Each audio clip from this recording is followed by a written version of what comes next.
హరే కృష్ణ. ఓం నమో భగవతే వాసుదేవాయ. ఓం నమో భగవతే వాసుదేవాయ. ఓం నమో భగవతే వాసుదేవాయ. ఓం జ్ఞానతిమిదాంధస్య జ్ఞానాంజనశలాకయా చక్షురున్మిలితం येन తస్మై శ్రీగురవే నమః. श्रीचैतन्यमनोभीष्टं स्थापितं येन भूतले स्वयं रूपा कदा मह्यं ददाति स्वपदान्तिकं।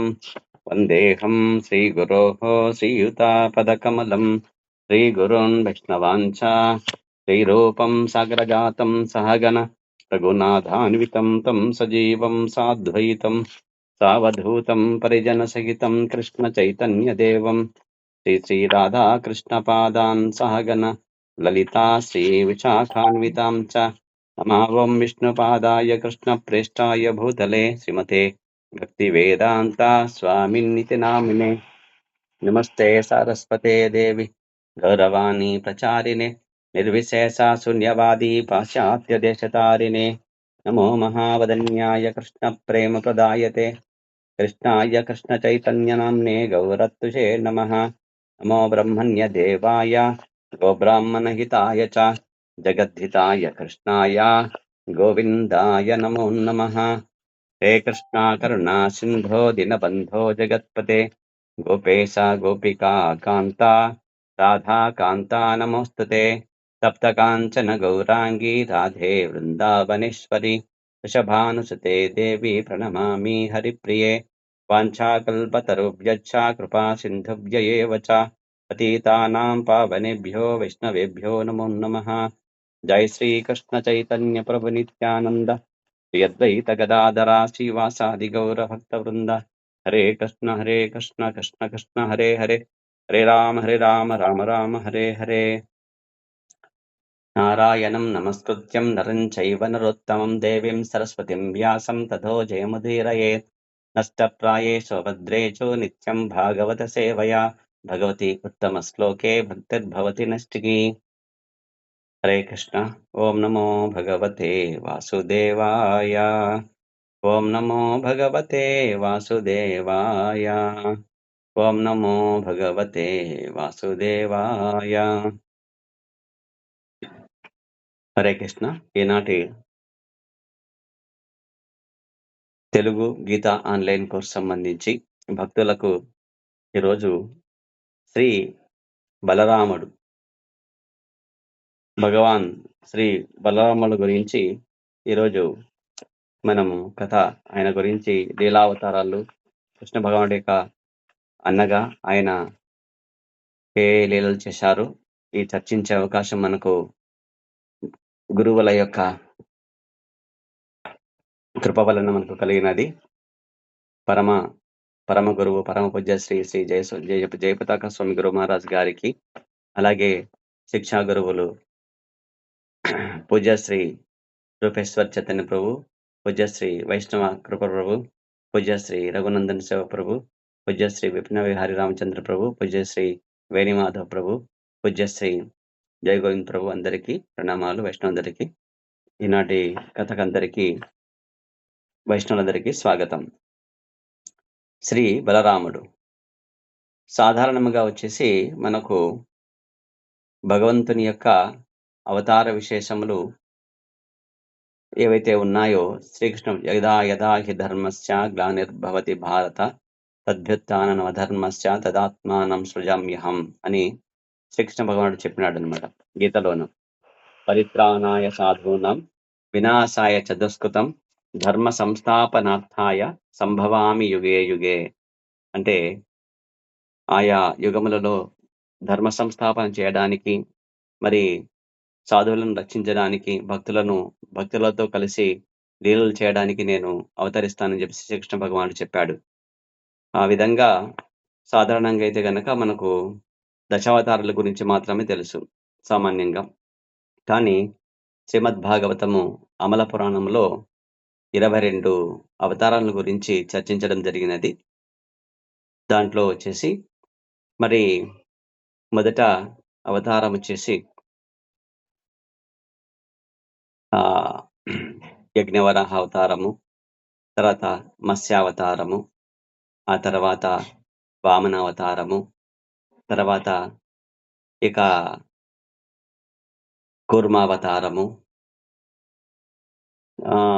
క్షీరసాగరాన్ని మదనం చేసినప్పుడు మరి అమృతాన్ని దేవతలకు పంచడానికి మోహిని అవతారము.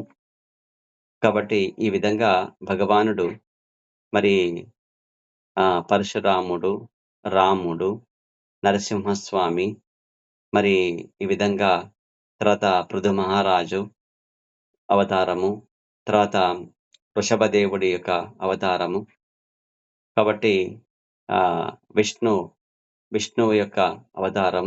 ఈ విధంగా వచ్చేసి భగవంతుడు చాలా అవతారాలు తీసుకొని వచ్చేసి ఆ విధంగా ఈ వ్యాసదేవుల యొక్క అవతారము 18వ అవతారము, ఆ తర్వాత బలరాముడి యొక్క అవతారము, ఆ తర్వాత 19వ అవతారం, 20వ అవతారంగా వచ్చేసి శ్రీకృష్ణ భగవానుల వారి అవతారము, ఆ తర్వాత బుద్ధ అవతారము, తర్వాత కల్కి అవతారం 22వదని చెప్పేసి రాబోయే కల్కి భగవానుడి యొక్క అవతార విశేషాన్ని కూడా భాగవతంలో చాలా గొప్పగా మరి వ్యాసుల వారు వర్ణించినారు.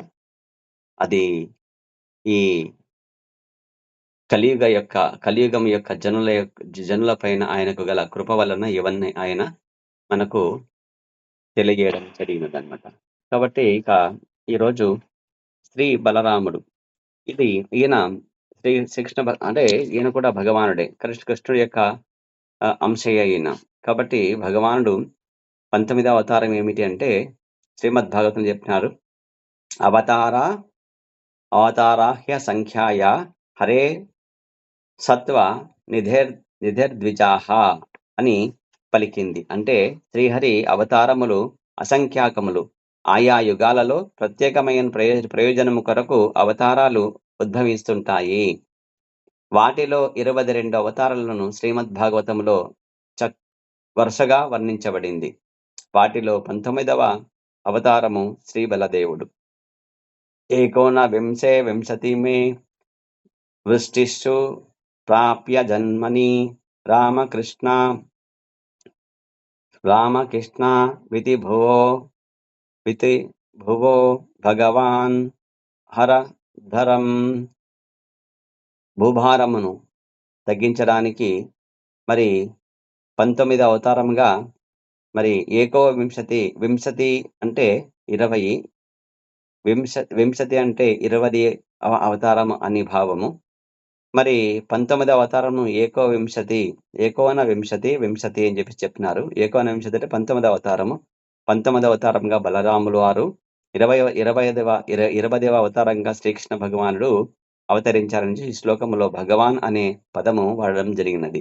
భగవాన్ అనే పదము మరి భగములు అయిన 6 దివ్య ఐశ్వర్యముల యొక్క వివరణ చేసి పరాశర భగవానుడు ఆయన భగవంతుడి యొక్క మరి అక్కడ నిర్వచనం చేయడం జరిగిందనమాట. కాబట్టి బలరాములు కూడా భగవంతుడే. కాబట్టి ఇరువురు సాక్షాత్తుగా భగవానుడని నిరూపితమగుచున్నది ఈ భగవాన్ అనే పదము ఈ శ్లోకం నుండి చెప్పడం వలన. కాబట్టి ఏకోన వింశతి మే వృష్టిషు ప్రాప్య జన్మని రామకృష్ణ వితి భువో భగవాన్ హరం భారం. భూభారాన్ని తగ్గించడానికి వచ్చారు అని చెప్పేసి చెప్తున్నాడు. కాబట్టి భూభారాన్ని తొలగించడానికి వారు అవతరించారు. శ్రీ సూత గోస్వామి శ్రీమద్ భాగవతాన్ని వర్ణించడానికి భూమిక అయినట్టి శౌనకాది ఋషుల ప్రశ్నలలో కూడా ప్రత్యేకంగా కృష్ణ బలరాముల గురించి ఒక ప్రశ్న అడిగారు. కృతావాన్ కిల కర్మాణి సహా రామేణ కేశవ అతిమర్త్యాని భగవాన్ గూఢః కపట మానుషః అని దేవదేవుడైన శ్రీకృష్ణ భగవానుడు బలరామునితో కూడి కపట మానుష రూపములో ఏ కర్మలను చేసి ఉండెనని వారు ప్రశ్నించారు. దేవదేవుడు స్వయముగా వృష్టి వంశములో బలరామ బలరామకృష్ణులుగా అవతరించి భూభారాన్ని తొలగించారు. ఈ విషయం మనకు వారి లీలలలో అడుగడుగున కనబడును. శ్రీ బలరాముని అవతార విశేషము ఇక్కడ చెప్తున్నారు శ్రీల ప్రభుపాదుల వారు. దశమ స్కందములో సంపూర్ణంగా వర్ణించబడింది. దశమ స్కందము శ్రీకృష్ణ భగవానుడి యొక్క ముఖారవిందం. దశమ స్కందం అనగా శ్రీకృష్ణ భగవానుడి యొక్క ముఖారవిందం. అంటే ఎంతో ప్రశస్తమైనది. భగవానుడి యొక్క దేహములలో అంగాలను పోల్చుతూ దశమ స్కందాన్ని శ్రీకృష్ణ భగవానుని ముఖారవిందముగాను, 11వ స్కందమును లలాటముగాను, 12వ స్కందమును శరముగాను, 9వ స్కందమును కంఠముగాను వర్ణించినారన్నమాట.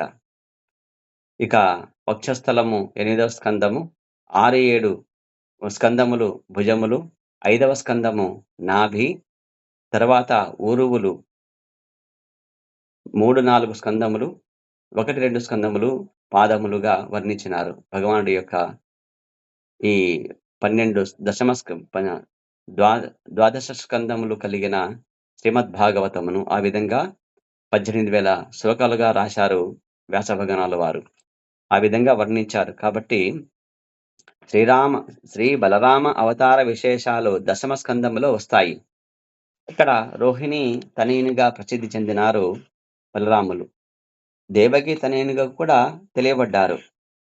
మరి ఇరువురు తల్లులకు అతడు పుత్రుడు కావడం ఎలా సంభవం అన్నది పరీక్షిత్ మహారాజు ప్రశ్న అన్నమాట. ఇక్కడ సుఖదేవ గోస్వామి పరీక్షిత్ మహారాజుతో చెప్తున్నాడు అనమాట. అంటే 7 దినములు సాప్తాహం, భగవత్ సాప్తాహము అంటే 7 రాత్రులు 7 పగలు 7 పగళ్ళు మొత్తము శ్రీల వ్యాసదేవుడి యొక్క తనయుడైన శ్రీల సుఖదేవ గోస్వామి వారు మరి పరీక్షిత్ మహారాజు పాండవుల యొక్క మనవడైన పరీక్షిత్ మహారాజుకు వివరిస్తున్నారన్నమాట. ఆయనకు మరి గోలోక బృందాన్ని పంపడానికి గాను కృష్ణ భగవానుడు ఏర్పాటు చేసినది ఇది. ఆ విధంగా అతని ప్రశ్న పరీక్షిత్తు అడిగిన పలు ఇతర ప్రశ్నలకు సమాధానంగా శ్రీల సుఖదేవ గోస్వామి శ్రీకృష్ణ కథా అమృతాన్ని దశమ స్కందములో పంచిపెట్టారు. కాబట్టి అది కథామృతం, అమృతం. అది నిగమకల్పతరోద్గలితం ఫలం సుఖముఖాదమృత ద్రవ సంయుతం పిబత భాగవతం రసమాలయం ముహరహో రసికా భువిభావుకాహ. రసమది. కాబట్టి కృష్ణ కథామృతము దశమ స్కందములో పంచారు. ఈ దేవకి అష్టమ గర్భము తనకు మృత్యువని తెలిసిన కంసుడు దేవకీదేవి వసుదేవులను కారాగృహములో బంధించి వారి 6 పుత్రులను వరుసగా సంహరిస్తాడు. ఇక దేవకీదేవి దేవకుడనే కంసుడి యొక్క చిన్నాన్న కూతురు. ఇక ఇతను ఉగ్రసేనుడనే రాజు యొక్క కుమారుడు కంసుడు. ఇద్దరు అన్నదమ్ములు. కాబట్టి ఆ చెల్లి అంటే చాలా ప్రాణం. మరి పెళ్లి వసుదేవుల వారికి ఇచ్చేసి పెళ్లి చేశాక అత్తింటికి సాగనంపాలని చెప్పి స్వయంగా తనే రథం నడిపి సారథ్యం చేసి తీసుకుని వెళ్ళేటప్పుడు ఆకాశవాణి చెప్తుంది, కంస నీ చెల్లి యొక్క అష్టమ గర్భం నుండే నీకు మరణం అని చెప్పేటప్పటికీ మరి ప్రాణం పైన ప్రీతితోన ఆయన ఏం చేస్తాడంటే ఎంతో ప్రియమైన చెల్లిని సంహరించడానికి పోతాడు. అప్పుడు అడ్డుపడతాడు వసుదేవుల వారు.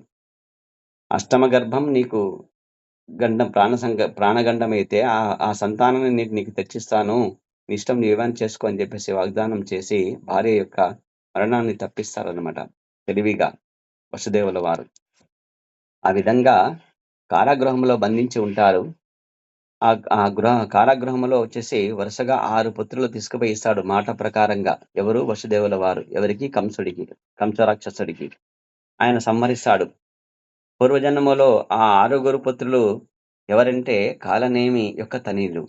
ఆ కాలనేమే ఈ ద్వాపర యుగంలో వచ్చేసి కంసుడుగా జన్మిస్తాడనమాట. వారే షడ్గర్భులు అని తెలియబడినారు. ఈ షడ్గర్భులు ఎవరంటే హిరణ్యకశ్యపుడి యొక్క మనుమలు. ఈ హిరణ్యకశ్యపుడి యొక్క సాంగత్యము విడిచిపెట్టేసి దేవతల నుండి కానీ, మహారోగం నుండి కానీ, గంధర్వ యక్ష చానుర మనుషుల నుంచి కానీ ఎవరి నుండి గాని మరణం లేనట్టి వరాన్ని బ్రహ్మదేవుని ప్రార్థిస్తారనమాట. అంటే జపం తపస్సు చేసి పొందుతారు. ఈ విషయాన్ని కనిపెట్టిన ఈ హిరణ్యకశ్యపుడికి తెలిసి కోపమొచ్చేస్తుంది. నన్ను అర్చించమంటే బ్రహ్మదేవుని అర్చిస్తారా మీరు? అని జెప్పేసి అప్పుడు జెప్పింటాడు గదా! నేనే భగవంతుడిని. నన్నే అర్చించాలని జెప్పేసి చెప్పింటాడు. ఎవరు? హిరణ్యకశ్యపుడు. కాబట్టి అందులో కోపించి వాళ్ళ పైన మండిపడతాడనమాట. కాబట్టి వాళ్లకు శాపమిస్తాడు. తదుపరి జన్మలో మీరు ఏమవుతారు? కాలనేమి అయిన తండ్రి యొక్క చేతిలో మీరు చస్తారు అని జెప్పేసి శపిస్తారనమాట. ఆ విధంగా దేవకీ గర్భాన మరి ఈ ఎవరంటే షడ్గర్భులు ఈ 6 వచ్చేసి 6 సంతానంగా మళ్ళీ దేవకీదేవి గర్భమున జన్మించి తమ ప్రస్తుత జనకుడైన ప్రస్తుతం కాలనేమిగా వచ్చినాడు? కాలనేమి ఏ రూపంలో వచ్చినాడు? అంటే అంటే కంసుడిగా వచ్చాడు కాబట్టి ఆ కంసుడి చేతనే చంపబడతాడు. ఆ విధంగా శాపము ఇక్కడ ఇదవుతుందనమాట. హిరణ్యకశ్యపుడికి శాపము తీరుతుంది. ఈ విధంగా కాలనేమి కంసుడయ్యాడు. షడ్గర్భులు దేవకీస్తులయ్యారు. ఈ విషయము హరివంశములో వర్ణించబడింది. హరివంశం అనే గ్రంథంలో ఇది వర్ణించబడింది. కాబట్టి తర్వాత శ్రీకృష్ణుని ప్రధాన అంశయగు సంకర్షణుడు దేవకి గర్భంలో ప్రవేశిస్తాడు. ఎందుకంటే భగవానుడు దేవకి గర్భంలో అష్టమ గర్భంగా అవతరించాలంటే ఆ రాక్షసులుగా మరి దేవకీదేవి గర్భంలో 6 రాక్షసులు జన్మించారు గదా!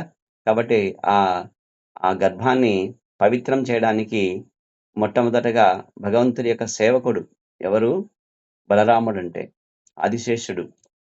మరి పూర్వజన్మలో రామావతారంలో వచ్చేసి రాముడిగా అన్నగా ఉన్న రాముణ్ణి, భగవంతుణ్ణి మరి తమ్ముడిగా తను లక్ష్మణుడిగా ఎంతో సేవ చేస్తాడాయన.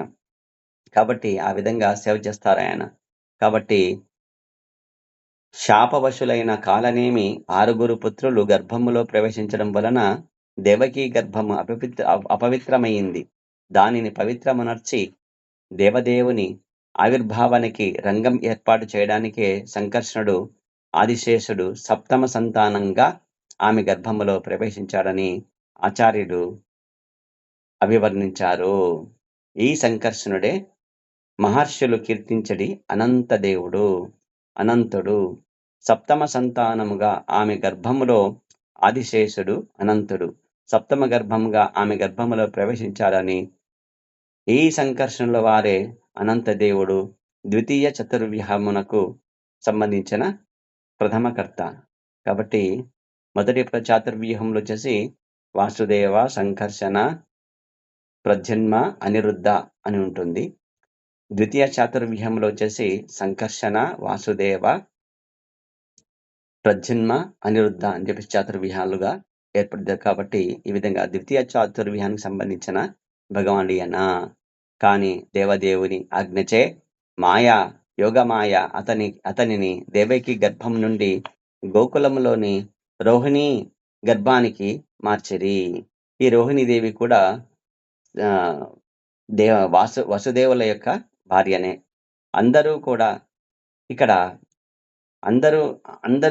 దేవకికి గర్భస్రావము జరిగిందని అనుకుంటారు. ఎందుకంటే ఇక్కడ భగవంతుడి యొక్క ఆజ్ఞ చేత మరి చెరసాలలో జైలులో ఉండే దేవకీదేవి గర్భమును ఎక్కడికి వెళ్ళిపోతుందంటే సంకర్షణం చేయబడుతుంది. ఎక్కడికి? రోహిణీదేవి గర్భానికి సంకర్షణం చేయబడుతుందన్నమాట. కాబట్టి ఆ విధంగా సంకర్షణం చేయబడినప్పుడు ఈమెదో బాధపడుతుంది. కాబట్టి అప్పుడు యోగమాయ దేవకీదేవిని గర్భం నుంచి రోహిణీదేవి గర్భానికి మార్చను. అందరూ ఏమనుకుంటారంటే దేవకీదేవి గర్భస్రావం అయింది అనుకుంటారు. కానీ దేవకి కూడా భీతాసురాలయ్యింది. అంటే చాలా భయపడింది. కానీ యోగమాయ ఆమెకు ధైర్యం చెప్పింది. యోగమాయ చెప్పింది, అమ్మా నేను యోగమాయను, భగవంతుడి యొక్క శక్తిని మరి భగవంతుడి యొక్క ఆదేశం ప్రకారం మీ గర్భంలో ఉండే మీ బిడ్డని మరి మీ చెల్లి గర్భానికి నేను మార్చాను. కాబట్టి రోహిణీ మాతకు గర్భానికి మార్చాను. మీరు భయపడవలదని చెప్పి ఆమెకు ధైర్యం చెప్పి వాస్తవాన్ని తెలుపుతుందనమాట. ఆ విధంగా బలదేవుడు దేవకికి రోహిణికి పుత్రుడయ్యాడు. కాబట్టి ఇద్దరమ్మలకు పుత్రుడయ్యాడు. ఎవరంటే బలరాముడు. ఇక ఒక గర్భం నుండి వేరొక గర్భానికి సంకర్ష్ ఆకర్షింపబడడం వలన ఇది గర్భ సంకర్షణము అని అంటారు. అందుకే ఆ బలరాముడికి సంకర్షణుడు అనే పేరుతో కూడా ప్రసిద్ధి చెందాడు. వసుదేవునికి పలువురు భార్యలున్నారు. వారిలో దేవకీదేవి ప్రధానురాలు. దేవకీదేవి, పౌరవి, రోహిణి, భద్ర, రోహిణి మున్నగువారు ఆయనకు ఇతర భార్యలు. కంసుని భయం వలన యాదవులందరూ వివిధ దేశాలను ఆశ్రయించగా రోహిణి నందుని ఇంట చేరినది. కాబట్టి అతని భార్యలు ఈ కంసుడనే రాక్షసుడి యొక్క భయం వలన అందరూ ఒక్కొక్కరు ఒక్కొక్క దేశంలో వెళ్ళి తలదాచుకుంటూ ఉంటారన్నమాట. ఆ విధంగా ఈ రోహిణీ మాత ఎక్కడ వెళ్తుంది? నందమహారాజు ఇంటికి వెళుతుంది. అక్కడ రోహిణి నందుని ఇంట చేరుతుంది. అందువలన దేవకీ గర్భము రోహిణీ గర్భానికి మార్చబడగా బలరాముని జన్మము గోకులములో జరిగి అతడు నందుని ఇంట ప్రేమగా పెరిగారు. ఎవరు? బలరాముడు. కృష్ణుడు గోకులంలో నందగృహములోనే పలు లీలలు చేయనున్నాడు కాబట్టి బలరాముడు జన్మం కూడా అక్కడే జరిగింది. ఆ విధంగా సోదరులిద్దరూ కలిసి అద్భుతమైన లీలలను కావించి తమ వారికి పరమానందాన్ని కలిగించారు. శత్రువులకు పరమ భీతిని కలిగించారు. ఇక తమ వారికి కృష్ణ బలరాముల యొక్క లీలలు ఎలా ఉంటాయంటే తమ వారు ఎవరైతే ఉంటారో తమ భక్తులకు పరమానందాన్ని కలిగిస్తారు. అలాగే వాళ్ళ శత్రువులైతే ఎవరైతే ఉంటారో శత్రువులు అంటే రాక్షసులైతే వాళ్ళకైతే పరమ భీతిని కలిగిస్తారు. ఆ విధంగా తన భక్తులకు పరమ శ్రేయస్సును కూడా వసుగుతారు. ఆ విధంగా వాళ్ళ యొక్క కృష్ణ బలరాముల లీలలు జరిగాయి. నందగోకులంలో యశోదాతనయునిగా పాటు రోహిణి నందనునికి నామకరణం చేసినది గర్గమునియే. గర్గముని ఆ వృష్టి వంశం సంబంధించిన యదు వంశం సంబంధించిన వారికి ఆయన కులగురువు ఆయన. కాబట్టి ఆయన బలరాముడికి తర్వాత కృష్ణుడికి నామకరణం చేస్తారు. ఎక్కడంటే నందగోకులంలో యశోదా తనయునితో పాటు యశోదా తనయుడు అంటే ఎవరు? కృష్ణుడు. రోహిణి నందనుడు అంటే ఎవరు? బలరాముడు. వీళ్ళిద్దరికీ నామకరణం చేసేది అంటే గర్గముని గారు. కదా తన దివ్య గుణాలతో బంధుమిత్రులకు పరమానందాన్ని కలిగిస్తాడు కాబట్టి ఈ బాలుడు ఎవరు అంటే బలరాముడు. ఆనందాన్ని కలిగించేదాన్ని రామ అనే శబ్దము. రామ అంటే ఆనందము అని అర్థం అనమాట. ఇక ఆనందం కలిగిస్తారు కాబట్టి బంధువులందరి పరమానందాన్ని కలిగిస్తారు కాబట్టి ఆయనని రాముడు అని చెప్పేసి అన్నాడు. మరి అమిత బల సంపన్నుడు కాబట్టి బలుడు కాబట్టి 2 వంశాలను కలుపుతాడు కాబట్టి 2 వంశాలు కలుపుతున్నాడు. ఇక్కడ ఎవరా 2 వంశాలంటే ఇక్కడ వైశ్యుల యొక్క వంశము, తర్వాత క్షత్రియుల యొక్క వంశాన్ని రెండింటిని కలుపుతున్నాడు కాబట్టి ఇతడు సంకర్షణుడుగా కూడా పిలువబడగలడని ఆచార్యులు చెప్పారు.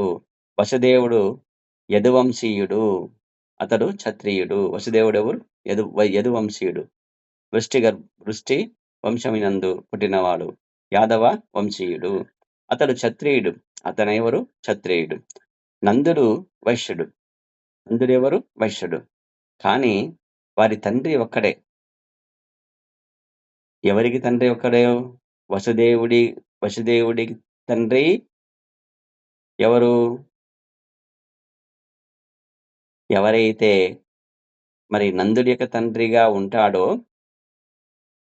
సూరసేనుడు కృష్ణుడి తాత. సూరసేనుడికి మరి వైశ్య కన్యను భార్యగా స్వీకరించినందువలన అతనికి ఆమెకు ఆ వైశ్య భార్యకి వైశ్య కన్య వలన వాళ్ళకి కలిగిన సంతానం ఎవరంటే నంద మహారాజు. అలాగే క్షత్రియ కన్య వలన ఆయనకి కలిగే సంతానము వసుదేవుడు. కాబట్టి వసుదేవుడు క్షత్రియుడు కాబట్టి క్షత్రియ కన్యలను ఆయన దేవకీదేవిని వివాహం చేసుకుంటాడు. అలాగే ఇక్కడ నంద మహారాజు ఆయన వైశ్యుడు కాబట్టి వాళ్ళమ్మ వైశ్య కాబట్టి వైశ్య ఆహ్, వర్ణానికి సంబంధించిన వాళ్ళు కాబట్టి ఆయన వైశ్య వర్ణం సంబంధించిన యశోదమ్మను వివాహం చేసుకుంటాడు. కానీ వారికి తండ్రి మాత్రం ఒక్కడే. వసుదేవుడు క్షత్రియ భార్యకు జన్మించగా నందుడు వైశ్య భార్యకు జన్మించెను. తరువాత నందుడు వైశ్యకన్యను స్వీకరించగా వసుదేవుడు క్షత్రియ కన్యలను వివాహము చేసుకున్నాడు. ఆ విధంగా తండ్రి ఒక్కడే అయినా కూడా వారు మాత్రము క్షత్ర వైశ్య క్షత్రియులుగా మారారు. కానీ ఇప్పుడు బలరాముడు వారిని ఒక్కటిగా చేసి సంకర్షణుడయ్యాడు. కాబట్టి ఆ విధంగా వారిని ఒక్కటి చేశాడు. సంకర్షణుడయ్యాడు ఎవరు? బలరాములు. కృష్ణ బలరాములు నందగోకులములో కలిసి చేసిన లీలలలో ప్రధానమైనది ఏదంటే చోరలీలలు. బ్రజే ప్రసిద్ధం నవనీత చౌరం చౌరాంగన్ గోపాంగనానాం చదుకూల చౌరం అనేక జన్మార్జిత పాప చౌరం చౌరాగ్రగణ్యం పురుషం నమామి. బ్రజే ప్రసిద్ధం నవనీత చౌరం గోపాంగనానాం చదుకూల చౌరం అనేక జన్మార్జిత పాప చౌరం చౌరాగ్రగణ్యం పురుషం నమామి. ఆ విధంగా చోరలీలలు భగవానుడు చేసిన చోరలీలలు ఎంతో ప్రసిద్ధమైనవి. ఈ 2 అంటే చోరులుగా అంటే ఏం చేసినారు? కేవలము వెన్న, పాలు మాత్రమే తీసుకున్నారు వాళ్ళు. చిన్న బాలులుగా ఉండి మరి అన్నదమ్ములుగా కృష్ణ బలరాములు ఇరువురు కలిసి మిత్రులతో కలిసి గోపబాలులతో కలిసి స్నేహితులతో కలిసి ఇరుగు పొరుగు ఇళ్లలో వెళ్లి వెన్న దొంగతనం చేసే లీలలు చాలా ప్రసిద్ధి చెందాయి. అంటే ఆయన లీలలు ఏ విధంగా ఉన్నాయంటే భగవానుడి యొక్క లీలలు కృష్ణుడుగా, బలరాముడుగా మరి ఎవరైతే తమ భక్తులున్నారో వాళ్ళ ఇంటికి వెళ్లి కృష్ణుడు మరి వెన్న దొంగతనం చేయడము, తర్వాత పాలు దొంగతనం చేయడం అనేది వాళ్ళకెంతో ఇష్టం, ఆనందాన్ని కలిగించింది. వాళ్ళకేం దుఃఖం కలిగించలేదు. ఆ విధంగా అందరూ ఆ సమయంలో ఎంతో ఆనందపడేవాడు. తమ ఇంటికి కృష్ణ బలరాములు ఇద్దరు భగవంతుడి యొక్క వాళ్ళు భగవానుడుగా వాళ్ళెప్పుడూ ఆ భగవంతుడి యొక్క లీలలలో చెప్పుకుని ఉండేవాళ్ళు ఎప్పుడు. యశోదామాత కావచ్చు, నందమహారాజు కావచ్చు, ఎప్పుడు కృష్ణ బలరాముల లీలలను మాత్రం తలుచుకొని ఉండేవాళ్ళు వాళ్ళు నిరంతరం. కాబట్టి ఒకానొక నాడు మరి ఆడుకుంటున్నారు. ఎవరు? కృష్ణ బలరాములు, గోపబాలురంతా. అప్పుడు కృష్ణుడు ఏం చెప్పినాడు? మన్ను తిన్నాడు. అప్పుడు బలరాముడు వచ్చి యశోదమ్మతో, "అమ్మా, మన కృష్ణుడు మట్టి తిన్నాడు. మట్టి తిన్నాడు అని మన్ను తిన్నాడని ఫిర్యాదు చేస్తాడనమాట. తన ముద్దల పట్టి మట్టి తినడం అంటే మట్టి తినడం అంటే ఈమెకి చాలా బాధ కలుగుతుంది. ఏమిటి? నేను కదా వెన్న పెడతాను. ఈయనకెందుకు మట్టి తినాల్సొచ్చింది అని చెప్పేసి యశోదమ్మ కృష్ణుని వద్దకు వెళ్లి నోరు తెరిచి చూపమని అడిగింది. ఆహా! అని చెప్పేసి అంటాడు. చూపడు. అప్పుడు చెవి నులిమితే ఆ అని నోరు తెరుస్తాడు. ఆ అని నోటిని తెరిస్తే ఆ నోటిలో ఆమెకు సమస్త బ్రహ్మాండాలు కనబడతాయి. ఈ బ్రహ్మాండములు ఏవైతే ఉన్నాయో అవన్నీ విశ్వాలన్నీ కనబడతాయి. వైకుంఠాలు కనబడతాయి. ఈ 14 ఈ ఈ బ్రహ్మాండంలో ఉండే 14 లోకాలు చూపిస్తాడు. తర్వాత ఆయా లోకాలలో ఉండే విశేషణాలు కూడా అంతా చూపిస్తాడు. మరి భూలోకంకి వచ్చేటప్పటికి మరి, మరి గోకులం చూపిస్తాడు. నందమహారాజు ఇంటిని చూపిస్తాడు. ఆ ఇంటిలో వచ్చేసి యశోదమ్మ, కృష్ణుడు ఉండేది కూడా చూపిస్తాడు. అన్నీ తన నోటిలో చూపిస్తాడు. అప్పుడు వాటన్నిటిని చూసి యశోదమ్మకు చాలా విస్మితురాలవుతుంది. ఏంటి?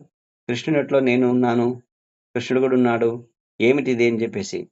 ఇవన్నీ చూసి ఆమె విస్మితురాలైనప్పుడు కృష్ణుడు తిరిగి మొహాన్ని ఆవరింపజేసి అంతా మరిపించే విధంగా చేస్తాడనమాట. మాయ చేస్తాడు. యోగమాయ యొక్క యోగమాయకు చెప్పేసి. అయిన తర్వాత శ్రీకృష్ణుడు తాను మట్టి తిన్నట్లు కూడా ఒప్పుకున్నాడు అని ఆచార్యులు వివరించారు. మొదటేమో నేను తినలేదంటాడు. తర్వాత ఒప్పుకుంటాడు. ఈ లీల జరిగిన ప్రదేశాన్ని గోకులంలో ఇప్పటికీ ఉంది. దాన్ని బ్రహ్మాండ ఘాట్ అని చెప్పేసి అని అక్కడ పిలుస్తారు. మనం వెళ్లి బృందావనం వెళ్ళినప్పుడు ఈ బ్రహ్మాండ ఘాట్‌ను కూడా మనం చూడొచ్చనమాట. కృష్ణ బలరాములకు కొద్దిగా వయస్సు వచ్చిన తర్వాత గోవత్సములను మేపడం మొదలుపెట్టారు. ఎప్పుడైతే వీళ్ళకు 5 ఏళ్ల వయసొస్తుందో, ఇక కొద్ది వయస్సే వచ్చినప్పటికే వీళ్ళకి 5 ఏళ్ళు కాదు, ఇంకా 5 ఏళ్ళు తక్కువ వయసు ఉన్నప్పుడే వీళ్ళకు గోవత్సములు మేపడానికి అంటే దూడలు, ఆవు యొక్క దూడలు చిన్న గోవత్సాలు మేపడానికి వీళ్ళని ఏం చేస్తారు? కృష్ణుడిని, బలరాముడిని, తర్వాత వాళ్ళ యొక్క గోపబాలుని మొత్తంతో కలిపేసి వాళ్ళకు చద్దులు కట్టేసి, చద్ది మూటలు కట్టిచ్చేసి ఇంగా వీళ్ళకు పంపిస్తారనమాట. పోయి ఈ గోవత్సాలు ఇంట్లో అల్లరి చేస్తుంటాయి. మీరు గూడా అల్లరి చేస్తారు. మీరు వెళ్లి వీళ్ళకి గోవత్సాలకి కొద్దిగా పచ్చిక మేపే ఏర్పాటు చేసుకోరండి అని పంపిస్తారనమాట. పొద్దున్నే తమ లేగదూడలు తీసుకొని, చద్ది మూటలు అమ్మ వాళ్ళు కట్టింది తీసుకొని, అసంఖ్యాక గోపబాలుల స స్న గోపబాలులతోటి, స్నేహితులతోటి కలిసి వారిద్దరూ గోవర్ధనగిరి దగ్గరికి వెళ్తారనమాట. అక్కడ గోవర్ధనగిరి చుట్టూ వచ్చేసి లేగదూడలు మేపుతూ ఉంటాయి. అవి చెంగు చెంగున ఎగురుతూ ఉంటాయి. వీళ్ళు వెళ్ళేటప్పుడు ఎంతో ఆనందంగా కృష్ణుడు వేణువు ఊదితే, కృష్ణ బలరాములు వీళ్ళిద్దరు నృత్యం చేస్తా ఉంటారు వేణువు ఊదుతూ. గోపబాలులు గూడా చాలా ఆనందంగా నృత్యం చేస్తూ ఉంటే, వాళ్ళు చాలా సంతోషంగా ఆడుకుంటూనే ఆ కార్యక్రమాన్ని ఈ గోవుస్తాలు మేపడం అనే కార్యక్రమాన్ని చేస్తా ఉంటారు. కాబట్టి వాళ్ళకు గోవర్ధనగిరి వాళ్ళకి కావాల్సిన అక్కడ గోవర్ధనగిరి పర్వతం ఉంది గదా! ఆ పర్వతము వాళ్ళకి కావాల్సినవి పండ్లు, తర్వాత నీళ్లు, నీడ అవన్నీ వాళ్ళకి కావాల్సినవి అన్నీ మంచి మంచి పళ్ళు, తియ్యనివి, తేనె ఇవన్నీ ఇస్తుంటుందనమాట. అందుకే కృష్ణుడికి గిరిరాజైన గోవర్ధనగిరి అంటే చాలా ప్రీతి, చాలా ప్రియం ఆయనకు. ఒకరోజు బలరాముడు లేకుండానే శ్రీకృష్ణుడు మిత్రులతో కలిసి వనానికి వెళ్తాడు. ఆ రోజు బలరాముని పుట్టినరోజు కాబట్టి రోహిణీమాత ఏం చెప్తుంది, "ఏ బలరామా! నీవు ఇంటి పట్టునే ఉండు. నీకు స్నానం చేయించి, కొత్త బట్టలేసి, పిండి వంటలు చేసి, ప్రత్యేకమెంగా నీకు అలంకారం చేయాలి. నువ్వు ఈరోజు గోవత్సలు మేపడానికి వెళ్ళొద్దు" అంటాడనమాట. సరే అని జెప్పేసి ఆ రోజు ఏమవుతుందంటే, అఘాసురుడని చెప్పి పాము రాక్షసుడొస్తాడనమాట. పాము రాక్షసుడొచ్చేసి ఒక కొండలాగా మారేసి ఈ గోపబాలురని, కృష్ణుడిని అందరిని మింగేస్తాడు. అప్పుడు కృష్ణుడు ఏం చేస్తాడు? ఆ అఘాసురుడనే పాము రాక్షసుడిని సంహరిస్తాడనమాట. ఆ విధంగా అఘాసురుడు సంహారం జరుగుతుంది. మరి శ్రీకృష్ణుడు ప్రభావంతో వాడు మరణిస్తాడనమాట. ఎవరు? అఘాసురుడు. ఇక ఇంకొక లీల వస్తుంది. ఇక్కడ బలరాముడి జయంతిలో వచ్చేసి అఘాసుర వధ ఒకటి జరుగుతుంది. ఇంకొకటి బ్రహ్మ విమోచన లీల కూడా జరుగుతుంది. కాబట్టి ఇక పిల్లలంతా వచ్చేసి మధ్యాహ్నము అయింది. ఇక లంచ్ ప్రసాదం తీసుకోవాలి. కాబట్టి చద్దులు ఆరగించుచున్నట్టి గోపబాలురను బ్రహ్మదేవుడు అపహరిస్తాడు. అంటే ఇంకా ప్రారంభించాలా? అందరూ కలిసి కృష్ణ ఆకలవుతుంది. మేము మరి సద్దులు తీసేసి మనమంతా కూర్చొని తీసుకుందాము, తిందాము అని జెప్పేసి కూర్చుంటారనమాట. అంటే ప్రసాదాలు తీసుకుందామని చెప్తారు. సరే అని చెప్పేసి అంత లోపల వచ్చేసి ఒక గోపాలుడొస్తాడు. "కృష్ణ కృష్ణ మన దూడలు గోవత్సములు కనబడడం లేదు. మరి అవి ఎక్కడికెళ్ళాయో తెలీదసలు. మరి కనుచూపు మేరకు అసలు కనిపించకుండా ఉన్నాయి. మరి ఎక్కడో దూరం వెళ్తే ఏదైనా క్రూర మృగాలు వాటిని తినేసేట్టా, అవి దారి తప్పిపోతే ఎట్టా? కాబట్టి మీరు ఉండండి. నేను పోయి చూసొస్తానని" జెప్పేసి ఒక బాలుడంటే గొప్ప బాలుడు. కృష్ణుడు ఆ బాలుడిని అక్కడే కూర్చోబెట్టేసి చెట్టు దగ్గరే మిగతా గోపబాలులతో కూర్చోబెట్టేసి, ఆ రోజు బలరాముడు లేడు. కృష్ణుడే వెళ్తాడనమాట. వెళ్లి చూస్తే గనక నిజానికి అక్కడ గోవత్సములున్నాయక్కడ అంటే లేవు. దూడలు లేవు. ఆవు దూడలు లేవు. వాటినన్నింటిని ఎవరు మాయం చేసినారు? బ్రహ్మదేవుడు. ఎందుకు బ్రహ్మదేవుడు ఆ విధంగా చేస్తాడంటే, మనకు 4 దోషాలు నేను చెప్తున్నాం గదా! ఏంటా దోషమంటే 4 దోషాలు. ఒకటి అసంపూర్ణ ఇంద్రియాలు. ఈ భౌతిక జగత్తులో ఉండే వాళ్ళకి దోషాలివి. రెండవది భ్రాంతికి, భ్రమకు లోనవ్వడము. మూడవది మోస ప్రవృత్తి. నాలుగవది తప్పులు చేయుట. కాబట్టి బ్రహ్మదేవుడు కూడా మరి భ్రమకు లోనైనాడు. ఏ విధంగా అంటే, కృష్ణుడు గోపబాలులతో కలిసి చద్దులు తినేటప్పుడు ఒకరి అంటే వాళ్ళ యొక్క చద్దులంతా ఎవరికి వాళ్ళు తీసేసుకొని, మా అమ్మ ఇది నీకోసం చేసింది కృష్ణ తిను అని చెప్పి తినిపిస్తారనమాట. వాళ్ళు ఒక ముద్ద తినేసి, రెండవ ముద్ద కృష్ణుడి నోట్లో పెడతారు. అంటే, అయ్యో! ఎంగిలి గదా అనుకుంటాడు బ్రహ్మదేవుడు. ఆ విధంగా వచ్చేసి అందరూ బాలలు మరి తినిపిచ్చేది చూసేసి, అయ్యో! వీళ్ళకి భగవంతుడు గదా ఈయన ఎంగిలి పెడుతున్నారే అని జెప్పేసి బాధపడతాడు. ఆ తర్వాత వచ్చేసి వాళ్ళు మరి మజ్జిగ తాగుతూ ఉంటే, వాళ్ళు మోచేతికి చివర్లో నుంచి వచ్చే ఆహ్, మజ్జిగ యొక్క బిందువుని కూడా అట్లా పట్టుకొని కృష్ణుడు తను సేవిస్తూ ఉంటాడనమాట. ఇవన్నీ చూసి ఆహ్, ఆయనకి భ్రమలో వెళ్ళిపోయి ఏం జేస్తాడు, ఈ గో గోపబాలులని మొట్టమొదట గోవత్సాలను మాయం చేసేస్తాడనమాట. ఇక అక్కడ ఎవరు లేరు. ఇది తెలుసుకున్నాడు కృష్ణుడు. మళ్ళీ ఇక్కడికొచ్చి చూసేటప్పుడు చెట్టు కింద చద్ది మూటలున్నాయి కానీ, గోపబాలురు ఎవ్వరు లేరు. వాళ్ళని కూడా మాయం చేసేస్తాడనమాట. ఎక్కడ తీసుకుపోయి సత్యలోకంలో ఆ గోవత్సాలని, గోపబాలురని అక్కడ పెట్టేస్తాడనమాట. ఇక ఆ విధంగా బ్రహ్మదేవుడు అపహరిస్తాడు. శ్రీకృష్ణుడికి ఏమవుతుంది? సాయంత్రం అవుతుంది. 5 గంటలకు వెళ్ళాలి గదా! ఎక్కడికి? గోకులానికి వెళ్ళాలి గదా! అని చెప్పేసి ఆలోచించి, సరే అని చెప్పేసి తనే విస్తరిస్తాడు. గోవస్తములు ఎన్నైతే ఉంటాయో అన్ని గోవస్తములుగా అదే రంగు, అదే అదే ఎత్తు, అదే లావు, అదే రకమైన తోకలు ఇవన్నీ ఏర్పడే విధంగా తను భగవంతుడు కాబట్టి ఆ గోపబాలురుగా గూడా విస్తరిస్తాడు. గోవస్తములుగా విస్తరిస్తాడు.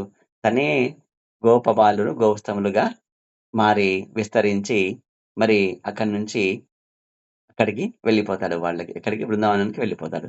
బృందావనంలో వచ్చేసి చాలా ఆ రోజు ఆలస్యం అవుతుందనమాట. ఆలస్యమైతే వాళ్ళ యొక్క గోపబాలుర తల్లులు పిల్లలు తమ బిడ్డల కోసము ఎదురు చూస్తా ఉంటారనమాట. ఏంటి ఆలస్యం అయిపోయిందని భయంతోటి.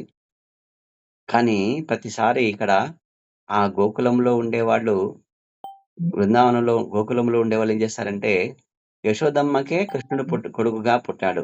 మాకెందుకు కొడుకుగా పుట్టలేదు? మా గర్భాన ఎందుకు జన్మించలేదు ఆ కృష్ణుడు అని జెప్పేసి ఎంతో ఆవేదన చెందుతూ ఉంటారు. ప్రేమతో ఆ కృష్ణుడి యొక్క ఆకర్షణకు లోనైపోయి ఎంతో మరి మనస్తాపానికి చెంది ఉంటారనమాట.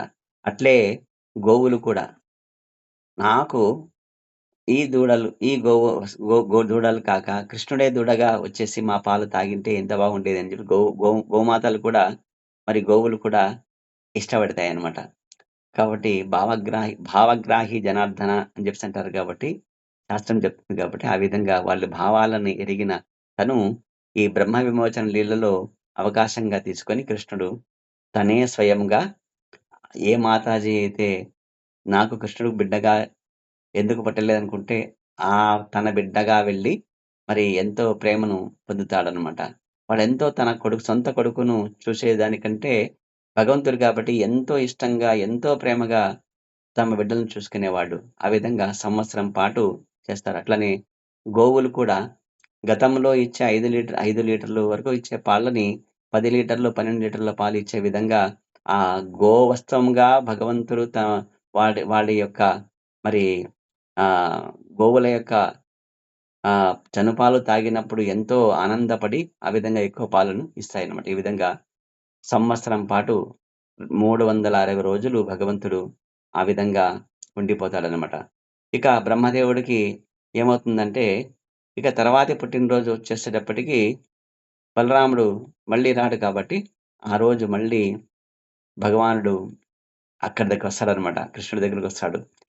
ఏమైంది చూస్తామని. అంటే బ్రహ్మదేవుడు అక్కడి నుంచి గోపబాలులను తీసుకొని వెళ్ళి సత్యలోకములో ఉంచి, మళ్ళీ తిరిగి వచ్చి చూసేటప్పటికి 360 రోజులవుతుందన్నమాట మనవి. మానవుల యొక్క కాలమానం ప్రకారం.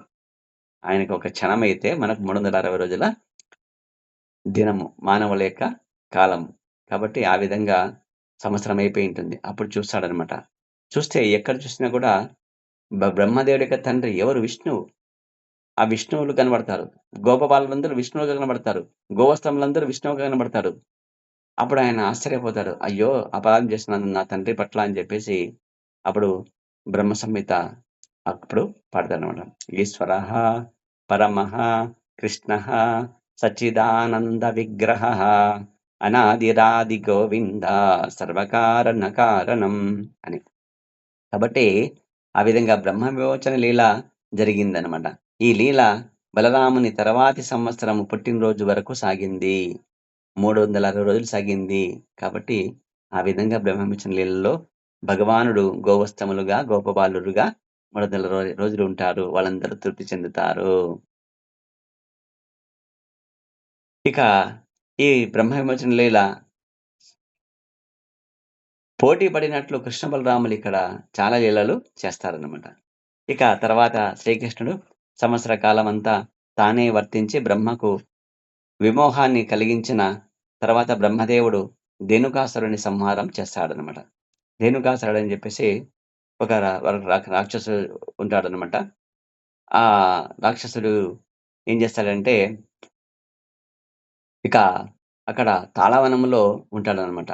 ఆ తాటి పండ్లు చాలా మధురమైన వాసన ఉంటాయి. చాలా తియ్యగా ఉంటాయి. వాటిని ఆరగించాలని జెప్పేసి కృష్ణ బలరాములతో కలిసి కృష్ణ కృష్ణ ఈరోజు మనము తాళవనానికి వెళ్దాము. అక్కడ తాటిపళ్ళు చాలా బాగుంటాయి.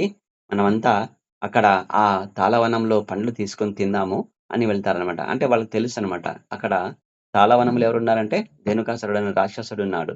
కాబట్టి కృష్ణుడుంటే, బలరాముడుంటే మాకేం భయం అని జెప్పేసి వాళ్ళు తీసుకెళ్తారనమాట.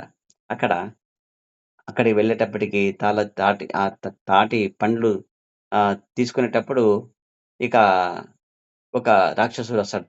చూసి చెప్తాడు. వాళ్ళ ఆహ్, రాక్షస రాజుకు ధేనుకాసురుడికి. అప్పుడు ఆ ధేనుకాసురుడొస్తాడనమాట. వస్తే ఆయనని బలరాముడు ధేనుకాసురుడి యొక్క పాదాలు పట్టుకొని జంతువనమాట అది. గాడిద రూపంలో రాక్షసులొస్తారు. ఈ విధంగా వాళ్ళు ఆ రూపంలో వచ్చేటప్పటికి కాళ్ళు పట్టేసి గిరగిరా తిప్పేసి విసిరివేసి చంపేస్తాడు ధేనుకాసురుడిని బలరాముడు. దేవతలకు ఆ విధంగా భీతిని కలిగించే ధేనుకుడు అనే రాక్షసుడు ఒక్క చేతితో గాలిలో గిరగిరా తిప్పి వధిస్తాడు బలరాముడు. గాడిద రూపంలో ఉన్నట్టి ధేనుకుడు. కాబట్టి ధేనుకుడు ఏ రూపంలో ఉంటాడంటే గాడిద రూపంలో ఉంటాడనమాట. కాబట్టి గాడిద రూపంలో ఉన్నట్టి ధేనుకుని ఇతర బంధువులు ఎవరైతే రాక్షసులుంటారో వాళ్ళు కూడా పరుగు పరుగున వచ్చేస్తారనమాట. వచ్చి గాడిదలుగా వస్తారు. ఎప్పుడైతే వందల మంది గాడిదలొచ్చేస్తాయో అప్పుడు ఇరువురు కృష్ణ బలరాములు ఇద్దరు సోదరులు కలిసి వాళ్ళని మరి అదే విధంగా వాళ్ళ యొక్క ఆ గాడిద కాళ్ళు ఇట్లా పట్టేసుకొని గిరగిరా తిప్పేసి, వెనక కాళ్ళతోటి కాదు ముందు కాళ్ళతో పట్టుకొని గిరగిరా తిప్పేసి ఆకాశానికి ఆహ్, విసిరేస్తారనమాట. ఆ గాడిద వాళ్ళన్నీ ఆ తాళ చెట్ల పైన వేలాడుతూ చస్తాయన్నమాట. ఇది ధేనుకాసురుడి యొక్క వధ అన్నమాట. ఈ అద్భుతమైన కార్యాన్ని చూసి దేవతలు పుష్పవృష్టి కురిపిస్తారు. ఈ లీల తర్వాత గోపబాలురు, గోవత్సములు విషపూరితమైన కాళీయ జలాలు త్రాగి మరణిస్తారనమాట. ఇక్కడ కాళీయ మర్దనము. కాబట్టి కాళీయ కాలవనానికి నెక్స్ట్ టైమ్ ఇక్కడ ఏమిటి కాళింది వనానికి వెళ్దాం. అక్కడ ఆ నది దగ్గర మంచి నీళ్లుంటాయి. వెళ్దామంటాడు. ఆ రోజు కూడా బలరాముడి యొక్క జయంతి. ఆ రోజు బలరాముడికి జయంతి కాబట్టి, ఆ రోజు కూడా బలరాముడు రాడనమాట. ఒక్కడే కృష్ణుడు మాత్రం తన స్నేహితులతో కలిసి వెళ్తాడనమాట. వెళితే అక్కడ గతంలో చాలా పెద్ద స్టోరీ అది. ఎవరంటే ఆ కాళీయుడు ఎందుకడ యమునా నదిలో ఉన్నాడంటే, పూర్వము కాళీయుడు పాతాళ లోకములో ఉంటాడు. నాగరాజు యొక్క ఆధ్వర్యంలో ఉంటాడు. మరి ఈ గరుత్మంతుడు కృష్ణుడి యొక్క వాహనం గరుడ వాహనం వైనతేయుడి యొక్క వినతి యొక్క కుమారుడు వైనతేయుడు ఏదైతే గరుడున్నాడో, ఆయనకి ఆహారము పాతాళ లోకంలో ఏర్పాటు చేసింటారన్నమాట. ఆయన పోయినప్పుడు తీసుకోవడానికి. కానీ ఒకసారి కాళీయుడు ఏం చేస్తాడు, ఆ గరుడు యొక్క సంబంధించిన ఆహారాన్ని తినేస్తాడన్నమాట. ఇక్కడ పొగరుతో. అప్పుడు గరుడు యొక్క భయం వల్ల పరిగెత్తి వచ్చేసి పాతాళం నుంచి యమునా నదిలోనికి దాక్కుంటాడు. ఎందుకంటే యమునా నది దగ్గరికి గరుడు రాడు. ఎందుకంటే సౌరభ ముని అనే ఒక ముని వచ్చేసి మరి ఆ నదీ జలాలలో యమునా నదీ జలాలలో వెళ్లి లోపల కూర్చొని తపస్సు చేస్తూ ఒక చేపల రాజును మిత్రుడిగా చేసుకుంటాడు. ఆ చేపరాజును గరుత్మంతుడు తినేస్తాడు. అప్పుడు గరుత్మంతుడు శపిస్తాడనమాట. శపించి తన యొక్క తపస్సుని కోల్పోయి మళ్ళీ పతనమైపోతాడు. 2 చేపలు సంగమించేది చూసేసి ఇక తనకు పెళ్లి జేసుకోవాలని జెప్పేసి ఆశ కలిగి తపస్సును వదిలేసి గరుత్మంతుడికి ఇచ్చిన శాపం యొక్క ఫలితంగా మళ్ళీ సంసార లంపటంలోనికి వచ్చేస్తాడు. మరి మాంధాత యొక్క 27 మంది పుత్రికలను ఆయన వివాహం చేసుకుంటాడు. కాబట్టి అప్పుడు ఈ కాళీయుడు యమునా నదికి విచ్చేసి అక్కడంతా విషం కక్కేసి, ఆ ప్రదేశమంతా ఎంతో విషపూరితంగా మార్చేస్తాడనమాట. ఆ సమయంలో వచ్చేసి ఇక్కడ ఏమవుతుందంటే, ఇక్కడ చాలా పక్షులు చనిపోతుంటాయి. అక్కడుండే వృక్షాలు కూడా అంతా నల్లగా మాడి మసైపోతుంటాయి. ఇక కదంబ వృక్షం మాత్రమే గరుత్మంతుడు తన తల్లి వినతిని మరి ముక్తిని అంటే బంధ విముక్తి అంటే సవతి పోరు నుంచి విముక్తి కలిగించడానికి మరి స్వర్గంలో ఉండే ఆ అమృత భాండాన్ని తీసుకొనొచ్చేటప్పుడు ఒక అమృత బిందువు ఆహ్, ఆ వృక్షం పైన కదంబ వృక్షం పైన పడి ఉంటుందన్నమాట. ఆ చెట్టు మాత్రమే పచ్చగా ఉంటుంది. మిగతాదంతా నల్లగా మాడిపోయుంటాయి. అక్కడ కృష్ణుడు గోపస్థానులతో వెళ్లి అవి నీళ్లు తాగి అక్కడ చనిపోతే భగవంతుడు వాటన్నిటికి మరి మళ్ళీ వాళ్ళకి జీవము పోస్తాడనమాట. కాబట్టి గోపబాలురు విషపూరితమైన కాళింది జలాలు తాగి మరణించడం అదొక లీలనమాట. అప్పుడు ఆ కాళీయుడి పైన పడగ పైన నృత్యం చేసి, మరి దాని యొక్క పొగరు అణిచి, తర్వాత అక్కడి నుంచి తరిమేస్తాడు. నీవు ఎక్కడికి వెళ్ళాలి? ఇక్కడ నుంచి నదిలో ఈ యమునా నది పరిసరాల్లో నువ్వు ఉండకూడదు. నువ్వు వెళ్ళి మరి అక్కడ ఫిజీ ఐలాండ్స్ ఉన్నాయి. రమణక దీవులని జెప్పేసి. అక్కడ పసిఫిక్ మహాసముద్రం ఉంది. చాలా లోతైనది. అక్కడ వెళ్లి ఉండు నువ్వు సముద్రంలో అని చెప్పి పంపిస్తాడు. ఇప్పటికి ఆ కాళీయుడు అక్కడ ఉన్నాడన్నమాట. కాబట్టి అప్పుడు భయపడతాడు. మరి గరుత్మంతుడు నన్నేం చేస్తాడేమో గదా! అని భయపడితే ఏం లేదు.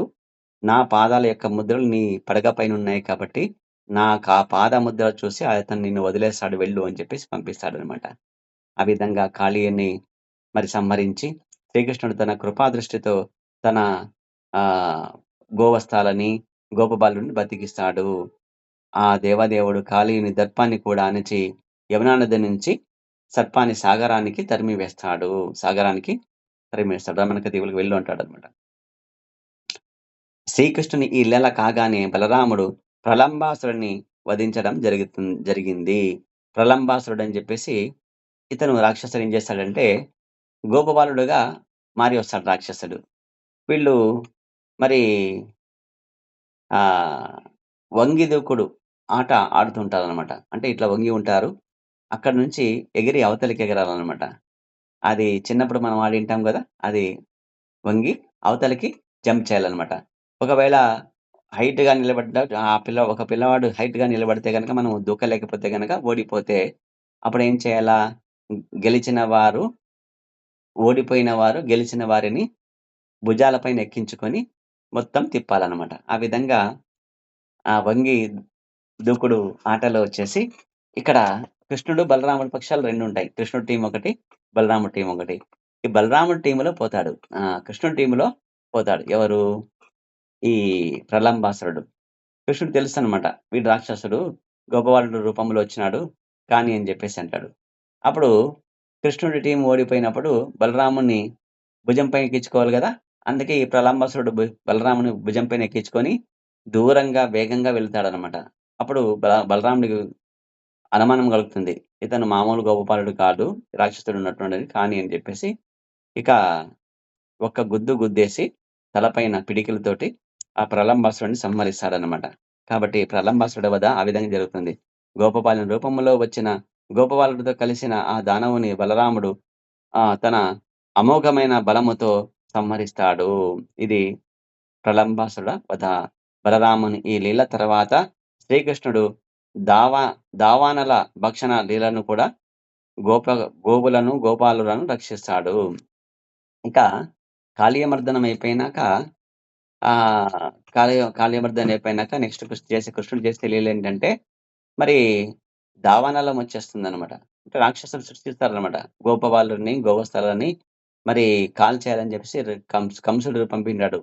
ఆ దావానలని కూడా కృష్ణుడు అని నోరు తెలిసి, ఆ అగ్నినంతా లోపలికి తన నోట్లోనికి ఆకర్షిస్తాడనమాట. ఆ విధంగా వచ్చేసి ఆహ్, రక్షిస్తాడు. దావానల భక్షణ చేసి శ్రీకృష్ణ భగవానుడు. ఆ విధంగా కృష్ణ బలరాములు ఇరువురు అద్భుతమైన లీలలను చూపించి గోపబాలులను అనంతమైన ఆనంద కుండలంలో ముంచుతారు. ఆ పిల్లలొచ్చేసి గోపబాలురు ఎంతో ఆ లీలలు చూసి ఎంతో మురిసిపోయి ఎంతో ఆనందంగా ఉంటారనమాట. వాళ్ళతోటి ఆ లీలలను వినిన ప్రజావాసులు కూడా ఎంతో ఆశ్చర్యపడి పరమానంద పడతారు. ఈ పిల్లలు వెళ్లి అమ్మా, నాన్నతో చెప్తారు గదా!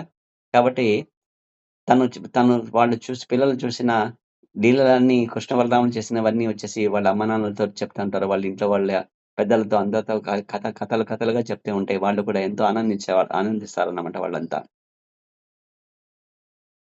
ఇక ఆ లీలలు వినిన వ్రజవాసులు ఎంతో ఆశ్చర్యపడతారు. తర్వాత పరమానందం పడతారు. అందుకే ఇది ఇది నందదయో గోపాః కృష్ణరామ కథాముదా అని చెప్పబడింది. అందుకే శాస్త్రంలో మరి ఆచార్యులు చెప్పినారు. ఇది నందద నంద నందదా నందాదయో నంద యశోద నందోదయో గోపాః కృష్ణరామ కథాముదా అని చెప్పేసి చెప్తారు. అంటే కృష్ణుడు చెప్తున్నాడు. నందాది గోపులు నంద ఆది ఆదయో గోపాః నందులు నందాది గోపులు అంటే గోపికలు అందరూ ఎల్లప్పుడూ కృష్ణ బలరాముల కథలనే చర్చించుకునేవాళ్ళంట. కథాముదాః అంటే ఇక్కడ భగవంతుడి యొక్క లీలలు నిరంతరము వాళ్ళు చర్చించుకునేవాళ్ళు. ఆనందపడేవాళ్ళు. ఇక ఆ విధంగా కృష్ణ బలరాముల కథలు చర్చించుకునేవాళ్ళు. ఆ విధంగా దివ్యానందములో రమిస్తున్న వారి మరి భవవేదన ఏమిటో మరి వాళ్ళకి ఆ అనుభవమే రాలేదు. మనం ఏదైతే భౌతికమైన ఈ జగత్తు భవసాగరం ఏదైతే ఉందో వీటి యొక్క మరి మనము ఎంతో బాధపడుతుంటామనమాట. కాబట్టి ఈ భవసాగరము ఎంతో కష్టంతో ఉండి దుఃఖం అనుభవిస్తూ ఉంటాం. కానీ మరి కృష్ణ కథా లీలలు ఎవరైతే వింటారో వాళ్ళకి ఈ భవబంధం సంబంధించిన భవవేదన అసలు కనబడదు. అదేంటో కూడా వాళ్ళకి తెలియకుండా ఉంటుంది అని చెప్పేసి ఇక్కడ చెప్తున్నారు. ఎవరు చెప్తున్నారు?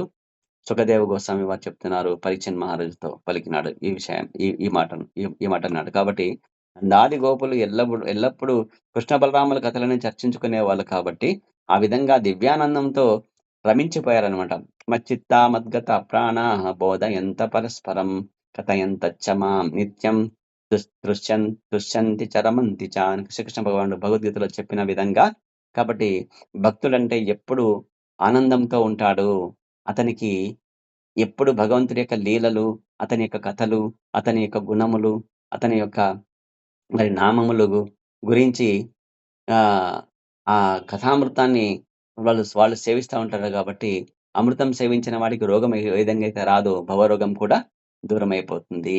వాళ్ళకప్పుడు తెలియదు అని చెప్పేసి, ఆ విధంగా సుఖదేవ్ గోస్వాముల వారు పరీక్షిత్ మహర్షితో చెప్తున్నారనమాట.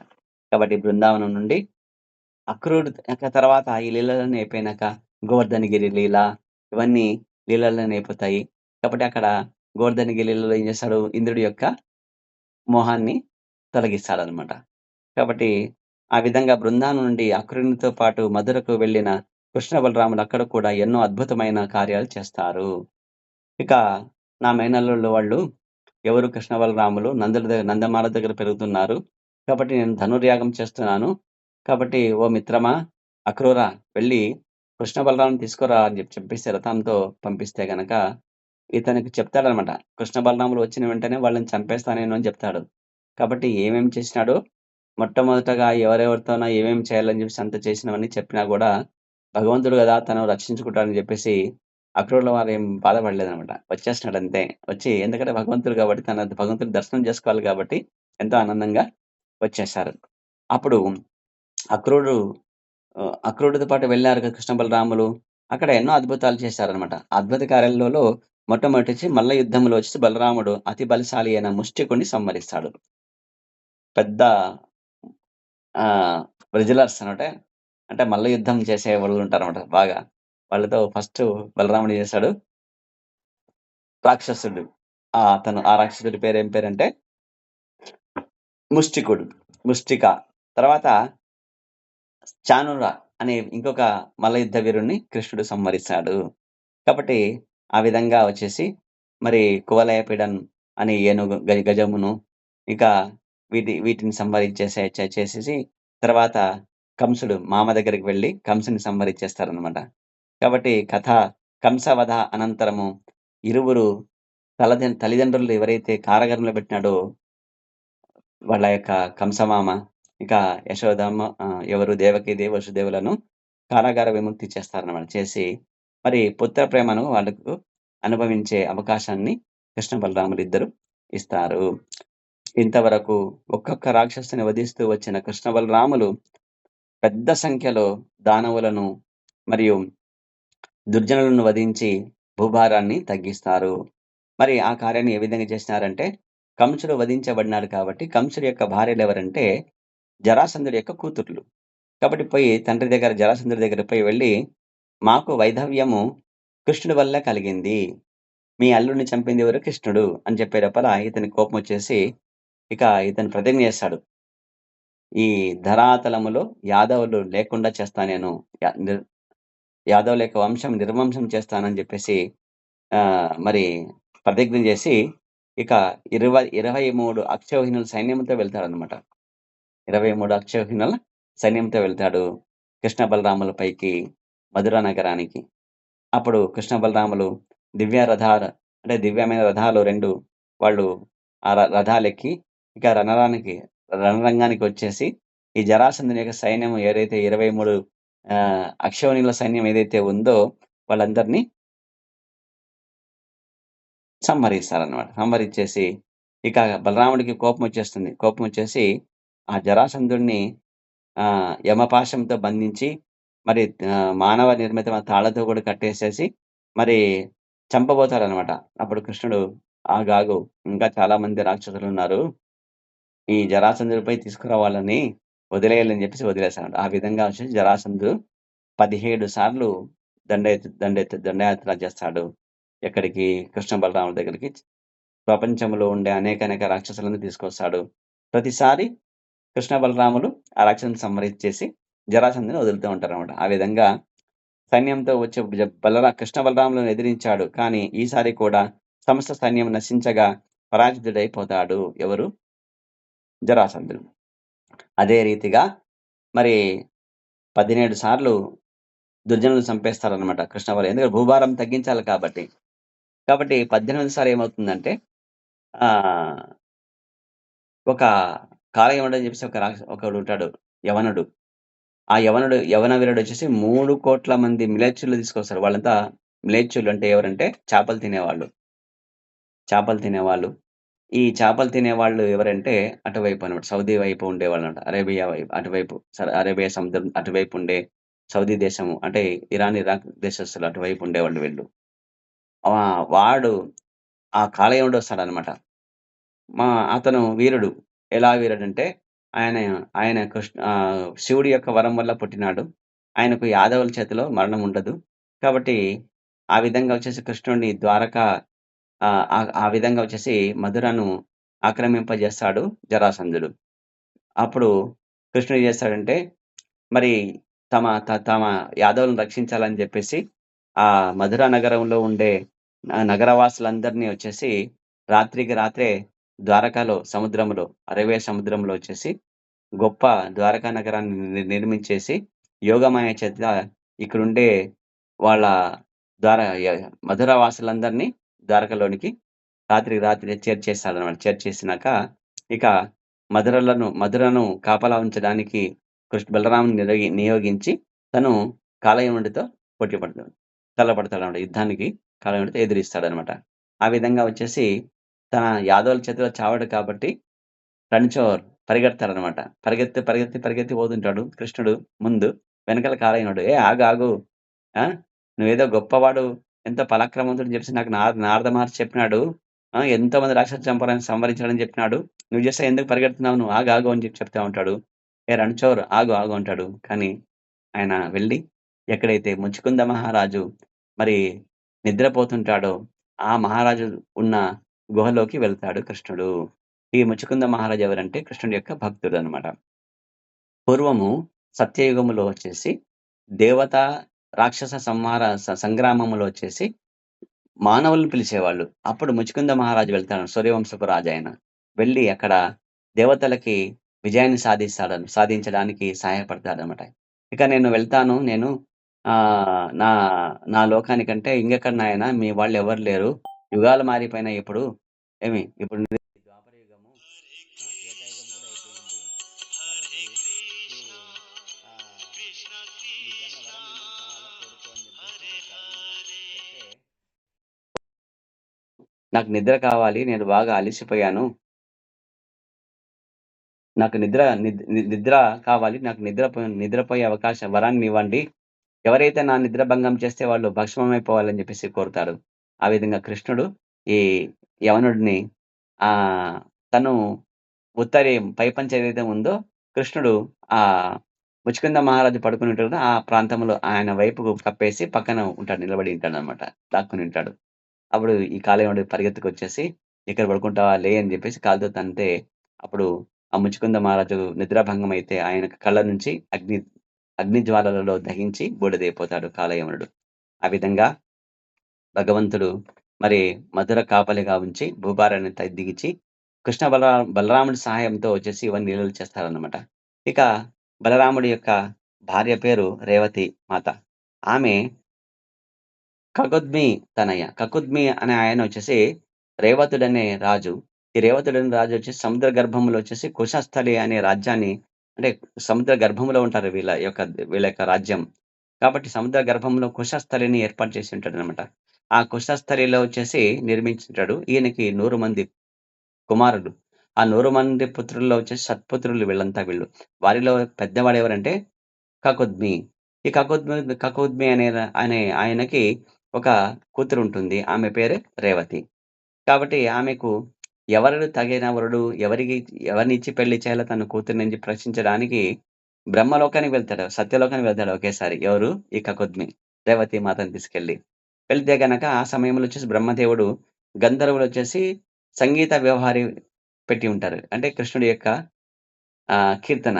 హరే కృష్ణ, హరే కృష్ణ, కృష్ణ కృష్ణ, హరే హరే, హరే రామ, హరే రామ, రామ రామ, హరే హరే. ఈ విధంగా కీర్తన పెట్టి ఉంటారనమాట. ఈ కీర్తన అయిపోయేంత వరకు టైం అయిపోతుంది కాబట్టి అంతవరకు అక్కడ వేచి ఉండాల్సొస్తుంది. ఎవరు? బ్రహ్మదేవుడి యొక్క కచేరీలో, గాన కచేరీ దగ్గర ఉండి. ఆ తర్వాత బ్రహ్మదేవుడు వాళ్ళంతా కచేరీ అయిపోయినాక "ఎవరు నాయనా ఎందుకొచ్చావు చెప్పు" అంటే నమస్కారం చేస్తాడు బ్రహ్మదేవ. నా కూతురు నేను కకుద్మి నేను రేవతుడను సముద్ర గర్భంలో కుశస్థలి యొక్క రాజ్యం యొక్క రాజుని నేను. మరి నా కూతురుకు ఎవరిని నేను భర్తగా ఆహ్, నిర్ణయించాలి. మీరు నాకు ఈ విషయంలో నాకు చేయండి. సాయం తగిన నా చిరకాల వాంఛ అది. మరి నాకు చెప్పండి అని చెప్తే అప్పుడు బ్రహ్మగారు నవ్వుతారు. "నాయనా నువ్వొచ్చి చాలా సేపయింది. అక్కడ యుగాలు మారిపోయినాయి. ఇప్పుడు నువ్వు చెప్పినట్టు సత్యుగం కాదు ఇప్పుడు ఉండేది. ఇప్పుడు 27, 27 యుగ చక్రాలు అంటే చాతుర్యుగములు గడిచిపోయినాయి. ఇప్పుడు 28వ చాతుర్యుగం ఇది. 28వ చాతుర్యుగంలో భగవానుడు స్వయాన గోలోకంలో ఉండే శ్రీకృష్ణ భగవానుడు ద్వాపర యుగములో కృష్ణ బలరాముల అవతారంలో వచ్చి ఉన్నాడు. ఆ కృష్ణ బలరాముల అవతారంలో ఉన్న బలదేవుడు బలరాముడు ఎవరైతే ఉన్నారో ఆయన స్వయాన భగవంతుడి యొక్క అన్న. ఆయనకు భార్యగా నీ కూతురు నువ్వు ఏర్పాటు చెయ్యి. నువ్వు వెళ్ళు అని చెప్పేసి చెప్తే అప్పుడు ఆయన అక్కడి నుంచి వచ్చి ఇక తన కూతురికి బలరాముల వాళ్ళకి ఇస్తాడనమాట. కాబట్టి వారి పుత్రులు, పౌత్రులు అనేక తరాల వారు కూడా గతించిపోయారు కాబట్టి వాళ్ళ వాళ్ళు ఎవరు ఉండరసలు వాళ్ళు. కాబట్టి ఇంక నీ కన్యకు బలదేవునికి ఇచ్చేసేయండి. అని వెళ్ళు అని జెప్పేసి పంపిస్తారనమాట. ఆ విధంగా దేవాది దేవుడు రూపంలో అవతరించాడు అని జెప్పేసి చెప్పి తన కూతుర్ని రేవతి మాతకి కకుద్మి బ్రహ్మ చెప్పిన దానికి నమస్కరించి ఆ రాజ్యానికి తన రాజ్యానికి తిరిగి వచ్చి మరి బలరాముడికి తన బదరిక తన కూతురికిచ్చి పెళ్లిచ్చేసి బదరికాశ్రమానికి వెళ్ళిపోతారు కకుద్మి. ఒకసారి బలరాముడు యశోద నంద యశోదాదుల బంధువులను చూడడానికి బృందావనానికి వస్తాడు. అంటే చాలా సంవత్సరాలు బృందావనము నుంచి వెళ్ళేటప్పుడు ఈ అక్రూరుల వారు తీసుకెళ్ళేటప్పుడు బృందావన వాసులు ఏడుస్తారనమాట. అడ్డుపడతారు రథానికి. మేము కృష్ణుని వదలమని జెప్పేసి. కానీ కృష్ణుడు చెప్పినాడు నేను వస్తాను మళ్ళీ అని జెప్పేసి. కానీ రాలేడు. తిరిగి రాలేడు. అసలు రాడు బృందావనానికి. ఎవరు వస్తారంటే బలరాముడిని పంపిస్తారనమాట. కాబట్టి బలరాముడు చేసి వచ్చేస్తాడనమాట. ఎక్కడికొస్తాడు? బృందావనంకొస్తాడు. బృందావనంలో ఎవరుంటారు? నంద యశోదమ్మలు ఉంటారు. కాబట్టి ఆయన ఎంతో ఆలింగనం చేసుకొని, ఎంతో ప్రేమతోన ఏడుస్తూ, "ఏం నాయనా బాగున్నాడా? కృష్ణుడు బాగున్నాడా?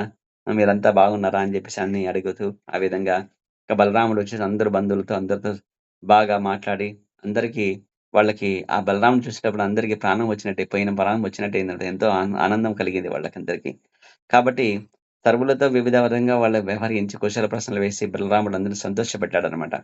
ఇక బలరాముడు బంధుత్వం అనుసరించి సర్వులను వివిధ ప్రకారంగా కుశల ప్రశ్నలు అడిగినాడు. అప్పుడు అతడు 2 మాసాలక్కడ ఉంటాడనమాట. ఉండి గోపికలతో కలిసి బృందావనంలో బృందావన కుంజములు అంటే వనములలో విహరిస్తూ ఉంటాడు. కుంజం అంటే బృందావన కుంజములు 12 ఉన్నాయి వనములు. అందులో విహరిస్తూ ఉంటాడు.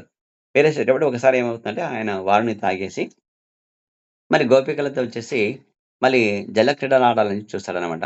అప్పుడు యమునా నదిని పిలుస్తాడు. అంటే యమునా నది ఆమె రాదు. అంగీకరించదనమాట. అప్పుడు కోపమొచ్చేసి తన యొక్క నాగలితోటి వచ్చేసి యమునా నదిని 100 చిలుకలు చేయాలని జెప్పేసి నాగలి ఎత్తే లోపల యమునా నది మాత భయపడేసి కాళ్ళు పట్టుకొని నాయన తప్పయింది క్షమించు అని జెప్పేసి తనే దగ్గరికొస్తుంది. కాబట్టి ఆ నదీ జలాలలో వచ్చేసి బలరాముడు మరి గోపికలతో జలకాలు ఆడుతాడనమాట.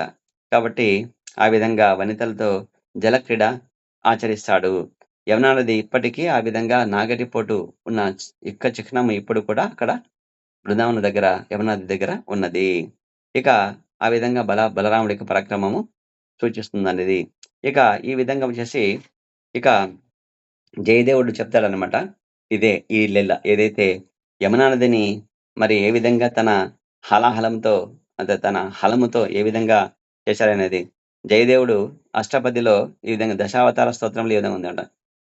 వహసి వపుషి విశదే వసనం జలధాభం హాలాహతి భీతిమిలిత యమునాభం కేశవద్రుత హలధర రూపా జయ జగదీశ హరే జయ జగదీశ హరే జయ జగదీశ హరే అని మరి ఆ విధంగా వచ్చేసి గీత గోవిందంలో జయదేవులు వాళ్ళు చేస్తారన్నమాట. ఓ కేశవ, ఓ జగదీశ, హలధర బలరాముని రూపమున ధరించిన ఓ హరి నీకు జయము జయము. ఉజ్వలమైన ధవళవర్ణ దేహముపై నీవు నవనీరద వర్ణ వస్త్రములను ధరించితివి. అవి నీ హాలాయుధ ఘాతమునకు మిగుల భీతి చెందిన యమునా నది యొక్క సుందరముగు శ్యామల వర్ణమును కలిగి ఉన్నవి.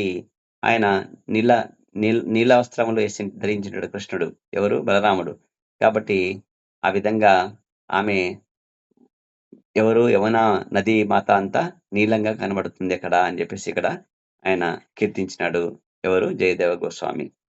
ఇక బలరాముని పరాక్రమాన్ని వర్ణించే వేరొక లీల ఇక్కడ ఉన్నది.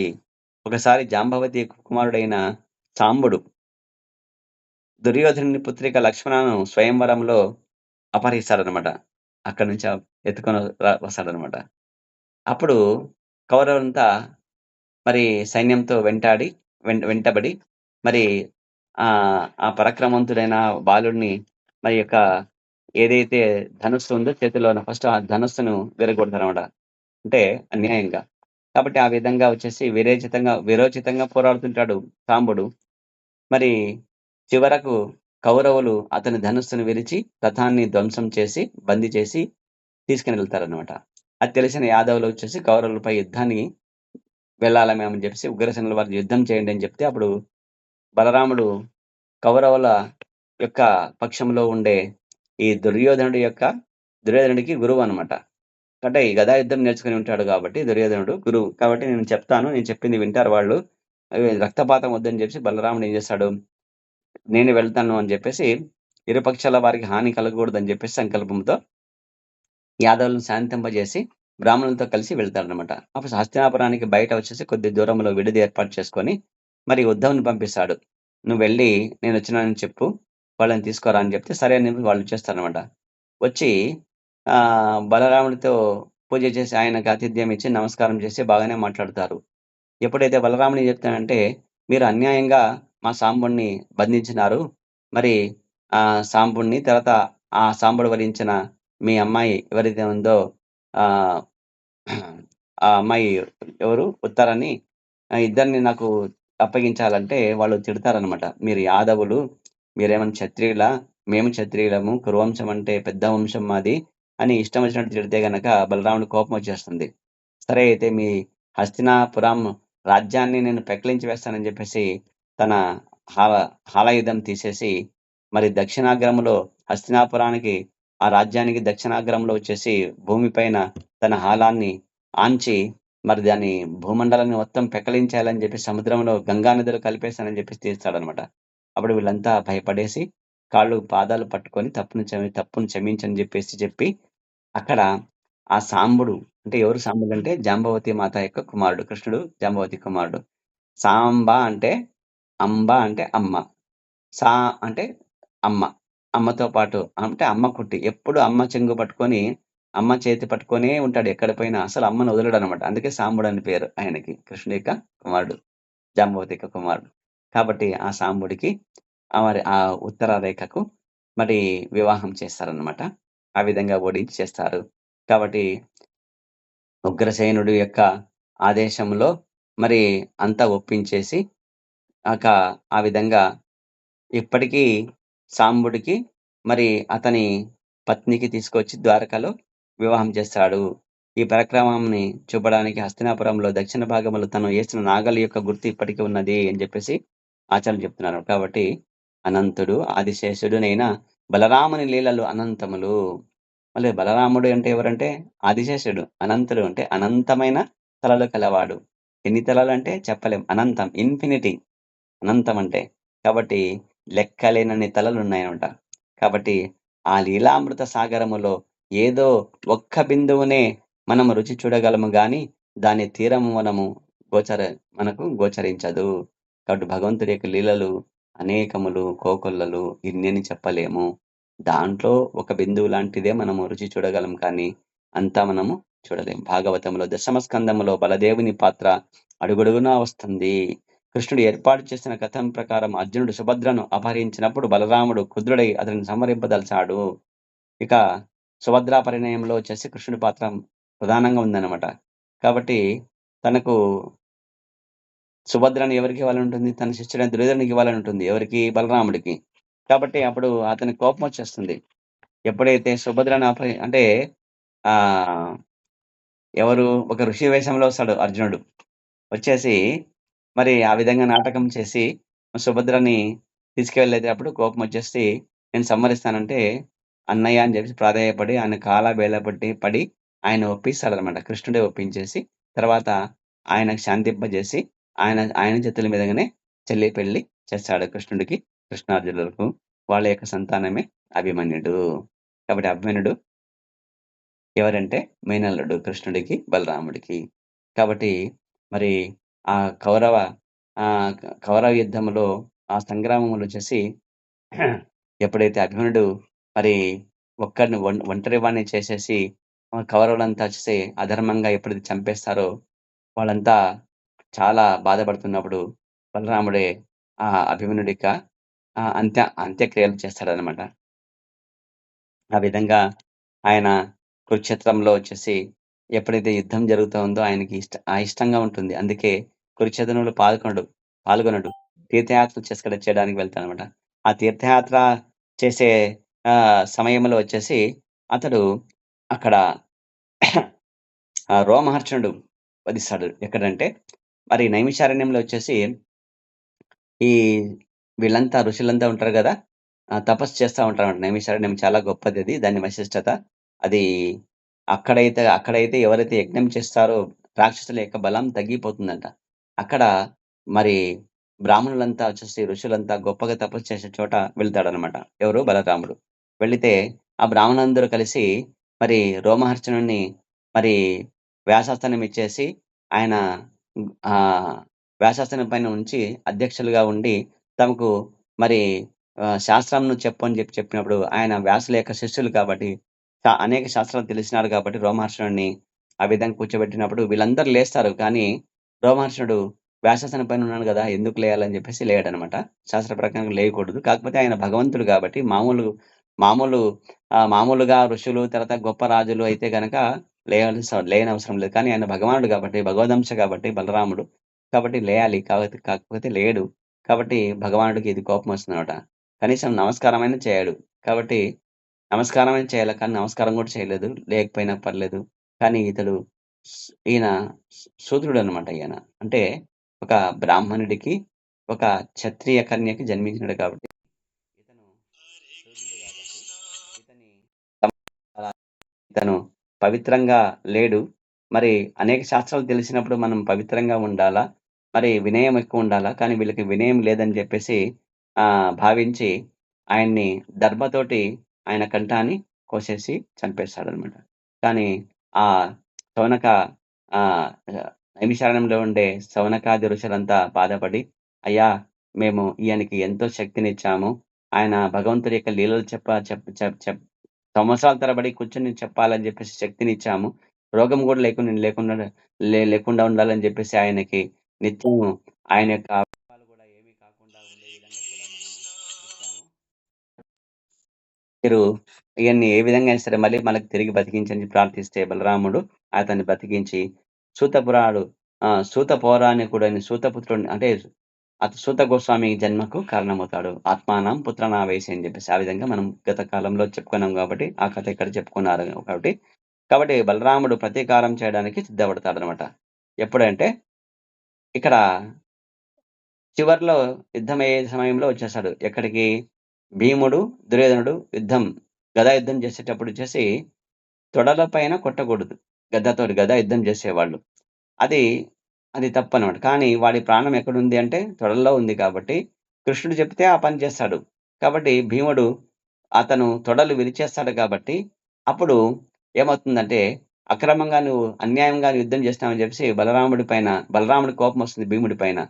అతన్ని కొట్టడానికి పోతాడు, వధించడానికి పోతాడు. అప్పుడు మళ్ళీ అడ్డుపడతాడనమాట. ఆ విధంగా మంచి కార్యం చేయాలని ఉంటుంది. ఆయన గురువు. కాబట్టి భగవంతుడి యొక్క కృప పొందాలంటే ఫస్ట్ గురువు కృప పొందాలి. కాబట్టి గురువు యొక్క ఆచార్యుడిగా వచ్చేసి బలరాములు వచ్చేసి మనకంతా నిర్దేశం చేస్తాడు. ఇది అతని యొక్క చరిత్ర. తర్వాత ఆయన అక్కడి నుంచి కృష్ణుడు ఎప్పుడైతే ఈ ద ఈ ఆహ్, ఈ ఈ ఈ లోకాన్ని వదిలి తన ధామానికి వెళ్ళిపోతాడో, బలదేవుడు కూడా మరి శేషనాగుని తెల్లని సర్పంగా మారి అతను తన అవతారాన్ని చాలించి తన స్వధామానికి వెళ్ళిపోతాడు. ఈ జగత్తుని వదిలి నుంచి నిష్క్రమిస్తాడు. శ్రీ బలదేవుని అనుగ్రహం లేనిదే ఎవరును భగవంతుని తెలుసుకొనలేరని వేదాలు పలుకుతున్నాయి. కాబట్టి కృష్ణుడు యొక్క ఆహ్, భక్తి భగవంతుని తెలుసుకోవాలంటే ఎవరుండాలంటే గురువుండాలి. ఆ గురువే బలదేవుడు, బలరాముడు. కాబట్టి అతని అనుగ్రహం ఖచ్చితంగా ఉండాలి మనకు. కాబట్టి బలదేవుని వలన సం సంప్రాప్యమయ్యేడి బలము ఎన్నడూను వృథా గాదు. బలదేవుడు కాబట్టి ఆయన ఇచ్చిన శక్తి ఎప్పుడు వృథా గాదు. ఆయన ఇచ్చే జ్ఞానం అటువంటిది. ఆధ్యాత్మిక శక్తి నిత్యమైనది కనుక బలరాముడు అందరికీ ఆది గురుదేవుడు. హరే కృష్ణ. ఆది గురుదేవుడు ఎవరంటే బలరాములు. అందరికీ ఆది గురుదేవుడు. హరే కృష్ణ, హరే కృష్ణ, కృష్ణ కృష్ణ హరే హరే, హరే రామ, హరే రామ, రామ రామ హరే హరే. హరే కృష్ణ.